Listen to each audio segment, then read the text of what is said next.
Okay. Welcome back to the download. If you're making decisions in audio, this is your 30-minute stress test. Today starts with Amazon quietly killing the standalone Wondery app and folding the whole thing into Audible. Here's the thing, that is not a UX tweak, that's a platform power move. We're going to dig into what that says about subscription-first strategy, why standalone podcast subs should be nervous, and where the hidden vendor risk is in those no-big-deal hosting contracts. Then we shift to AI deepfakes and liability. Not the hype, actual legal exposure. The math doesn't math if your disclosures, contracts, and vendor terms are stuck in 2021.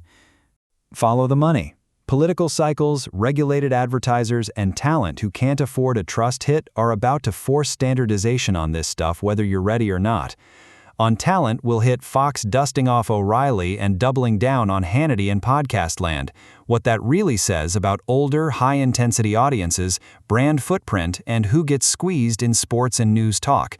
And we'll close by tying it all into monetization and ad tech, DMA-level proof, local and political dollars, and why you don't need more demand, you need cleaner pipes. Let's get into it. Platform strategy and the Wondery Audible pivot is up first.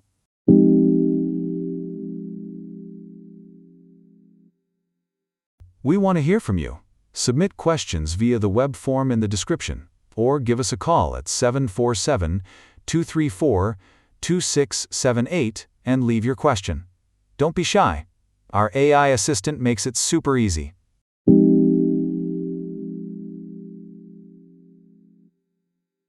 Okay. Follow the money here. Amazon didn't just optimize Wondery. They effectively killed the standalone Wondery app and Wondery Plus and shoved the crown jewels into Audible. That is not a vibes decision. That's an economic one. The press release says, simplifying the listener experience. Cute. Here's what it didn't say. The Wondery app never became a real third pillar next to Prime and Audible. The CAC was ugly, retention was middling, and the bundle math inside Amazon clearly said, stop pretending this is Disney+. So get this, by folding Wondery into Audible and launching a big non-fiction slate there, they're basically saying, Audible is the audio platform, period. Podcasts, originals, audiobooks, it all lives under one subscriber funnel they actually understand. And that funnel matters. Audible has mature LTV models, upgrade paths, win-back campaigns. Wondery Plus was still, trying to remember its password. If you're an Amazon PM, you want the hits, Dr. Death, Smartless, inside the product where the retention engine already exists. Now, here's the thing. This sets up a really interesting windowing game. I'd bet we see Audible-only or Audible-first windows on the premium nonfiction stuff, then delayed distribution out to open RSS once the subscription upside is harvested. Spotify style, but with audiobook ARPU attached. And wait for it, cheaper, podcast-heavy Audible tiers. That's the defensive play against Spotify and YouTube. Think a cheaper Audible plan that feels like podcast plus some books, tucked neatly inside Prime upsell flows. That does two things. One, it keeps Prime households from wandering off to Spotify for their big-name shows. Two, it lets Amazon say to Wall Street, look, we're monetizing audio attention with subs and hard goods, Echo, Fire TV, whatever, off the same content stack. Which connects to something bigger. If you're running your own off-platform subscription right now, this is a giant flashing warning light. Ask yourself 3 questions Monday morning. 1. If my boutique subscription app disappeared tomorrow, how much of my revenue actually survives inside Apple, Spotify, or Audible? 2. Where am I locked into a vendor or hosting contract that assumes off-platform subs will grow forever? And 3. This is the one that bit a network I diligenced in PE. What happens if the platform economics change and your fill rates or discovery go south, but your contract doesn't let you move? That network sold for 40 cents on the dollar because nobody read the vendor agreements closely. The Amazon move is telling you, niche, standalone subscription plays are luxury items. Bundled distribution with real retention mechanics is the business. Before we shift, park this in the back of your mind when we talk AI next. Because the same blind spots, vendor lock-in, buried clauses, fuzzy data rights, are exactly where the risk lives when someone spins up an AI deepfake of your host and your contracts were written for 2018, not 2026.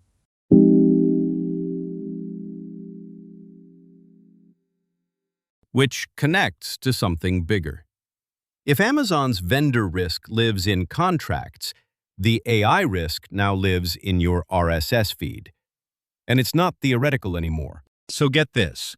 Jared Harris, the actor from Chernobyl and Mad Men, sends a cease and desist over an AI-cloned podcast of his voice. Not a sci-fi prompt, an actual lawyer letter. That's your early template. Not just for case law, but for PR. The second that deepfake clip hits TikTok, the legal question and the brand damage question arrive at exactly the same time. And then you've got the Mr. Deepfakes investigations. Reporters outing industrialized AI-powered exploitation. Plot twist, audio is next. Once there's a named villain, regulators and plaintiffs' firms have a storyboard. Okay. So what does that mean for a network GM on Monday? 3 things. 1. Disclosure. If you're using AI voice clones or heavy script generation and you're not labeling it, you're running a dark pattern with your audience and a discoverability risk with platforms. That's liability and trust, not vibes. 2. Chain of title. Who actually owns the synthetic voice? You, the talent, or the vendor?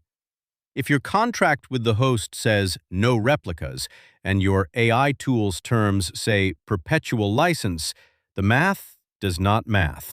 3. Vendor paper. Just like with that hosting platform that quietly tanked fill rates, the real risk is in the data processing addendum, not the glossy MSA.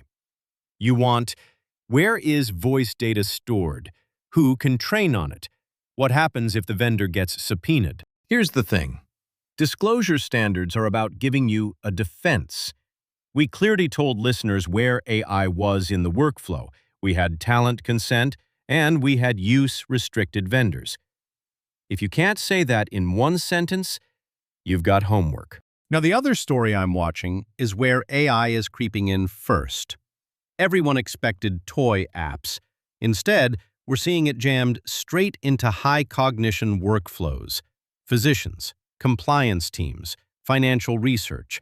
If an oncologist is comfortable with AI summarizing trial data, your narrative nonfiction team is absolutely going to lean on AI for research memos and draft scripts. The difference is, oncology is regulated like crazy. Your writer's room usually isn't. So, follow the money. Pharma, healthcare, finance, those branded content dollars you love, they assume audit trails. If AI touched the outline, the script, or the VO, you need a log. Who used what, when, and with which model? Because when, not if, a brand asks, prove this wasn't hallucinated, screenshots of ChatGPT aren't a control. You'll need policy, disclosure language, and a papered vendor stack. Before we close, one thing worth flagging. The people who are going to force standardization here are big personalities and regulated advertisers. The Bill O'Reillys, the Hannitys, and the brands that spend 8 figures and insist on indemnity. And that's where we're headed next. How Fox and a wave of political talk launches are turning talent into systems, and why those shows become the leverage point for these AI, liability, and trust fights.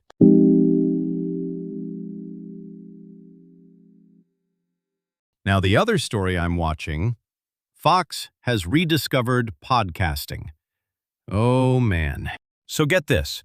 Bill O'Reilly pops up with a weekly interview show under Fox's Red Seat Ventures.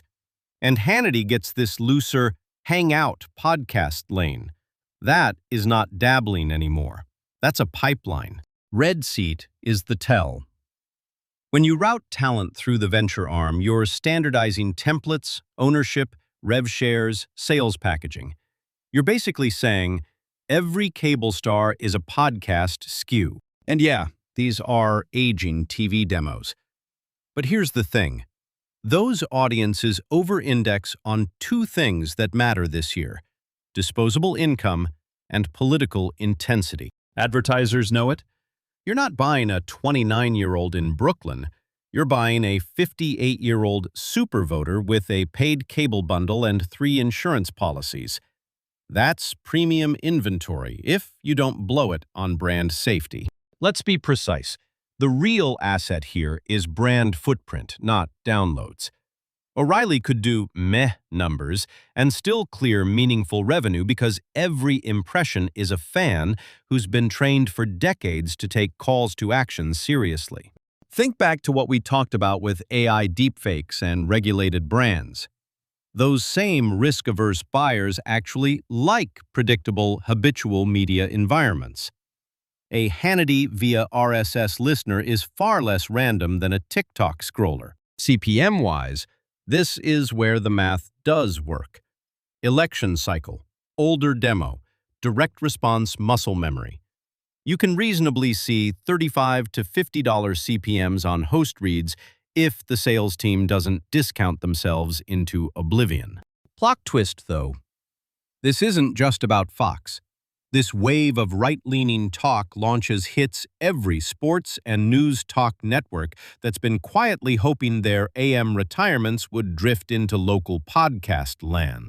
Because now, those same voices have a national, on-demand home with cleaner ad tech, better targeting, and less FCC baggage. If you're a radio group counting on, we'll turn the noon show into a pod, you just got outflanked. Talent bidding wars get weird here, too. You're not just competing on cash. You're competing on who can bundle linear reach, podcast feed, YouTube clips, and maybe a fast channel into one coherent guarantee. And dude, if you're a sales leader, this is your nightmare and your opportunity. Political and issue money wants intent, not vibes. These shows deliver intent. The problem, tying back to last segment, is the same one we see with AI risk: governance and infrastructure. Most mid-tier networks don't have the brand safety tooling, the category guardrails, or the sales ops to comfortably take this money at scale. Before we close, one thing worth flagging. All of this only really pays off if you can prove where these earballs are.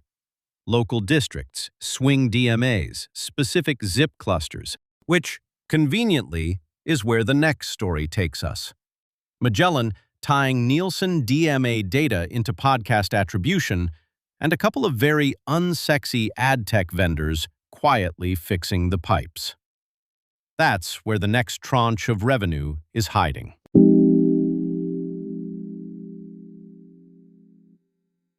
Okay. This is the so what segment for revenue leaders.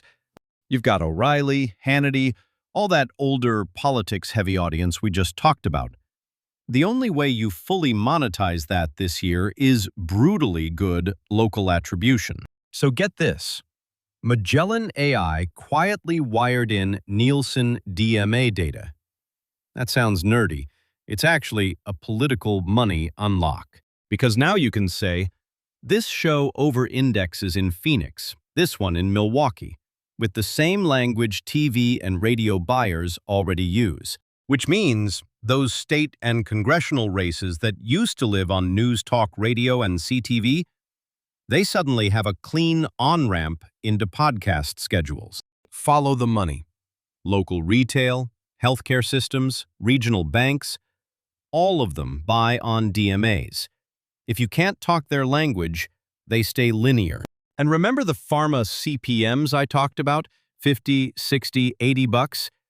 Those buyers don't move without hard proof of where the audience actually is. So, Monday morning question number 1. Show me, DMA by DMA, where our tentpole shows index, and which vendors can actually report against that. If your team can't answer that without opening 3 spreadsheets and a prayer, you're not ready for 2026 upfronts. Now, the other story I'm watching, frequency and flight path trying to clean up the monetization plumbing. Because, dude, the math doesn't math for a lot of mid-tier networks. It's not lack of demand, it's workflow drag. I've seen networks sitting at 55 to 60% fill, while sales swears everything is sold out. Translation? Ops can't traffic fast enough across 3 SSPs, 2 hosts, and a manual brand safety spreadsheet. Tools like frequency and flight path are basically saying, what if your yield team didn't live in browser tab hell? One set of rails, from I/O to insertion. And that matters because every point of fill rate, at scale, is real money. If you're doing, say, 100 million annual impressions, a 5-point lift at a $25 blended CPM is another $125,000. At $50 in pharma-heavy inventory, double it. So Monday question number 2. What's our actual effective fill rate by tier, host-read, mid-roll, remnant? And what friction is killing us? Not the dashboard number, the real one. And third, zooming out, where are we overdependent on any single measurement or workflow vendor? You do not want to discover that risk in October with political money on the line. If you're not gaming this out, your competitors already are, especially the radio groups staring at the same voters and the same car dealers you are. So here's the takeaway. 2026 goes to the people who can walk into a room and say, I know where my audience is, I can prove it at the DMA level, and I can clear every eligible dollar through a clean pipe. Everything else, the talent, the platforms, the formats, is just leverage on top of that. Follow the money, fix the plumbing, and don't confuse sold out with fully monetized.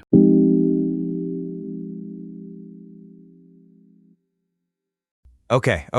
So, the headline today, Amazon didn't tidy up Wondery. They followed the money and collapsed everything into Audible as one subscription machine. If that move spooked you, good, it should. Distribution, contracts, and vendor lock-in are now strategy problems, not back-office paperwork. The takeaway in one line, if you don't control where your audience pays you, you don't control your business. If this helped sharpen your thinking, hit follow, drop a quick review, and forward this to one person on your team who owns revenue. And if you've got deal gossip, platform war stories, or AI horror shows, email the download@heymatto.com. That's it for this run. I'm Reed Mercer. This is The Download. See you next time.